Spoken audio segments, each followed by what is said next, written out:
Hi! In this video, we will be knowing more about defining roles and groups in an application.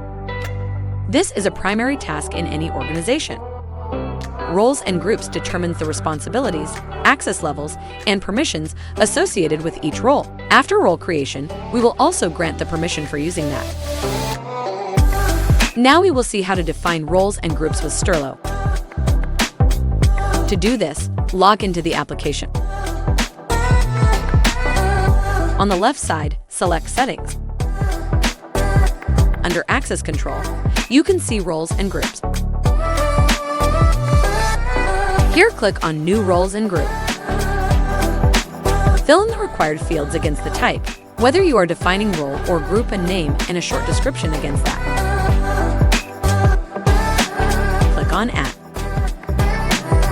A new role has been created successfully. Now you can create a new group. Same as role, fill the field with the name of the groups and a short description. Here you can also map the usernames to our group. Names will be automatically loaded here since we have already made the user creation. Click on Add. The group has been created now.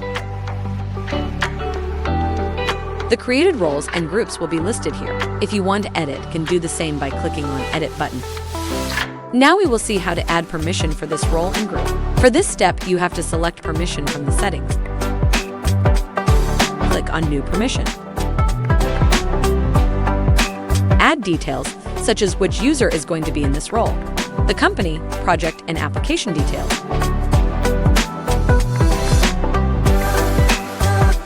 Also select the role which we already created. Click on Add button.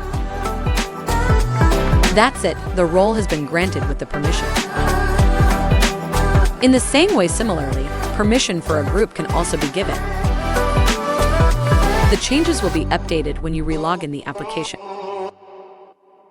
Thank you for listening. Stay tuned with Sterlo for more tutorial videos.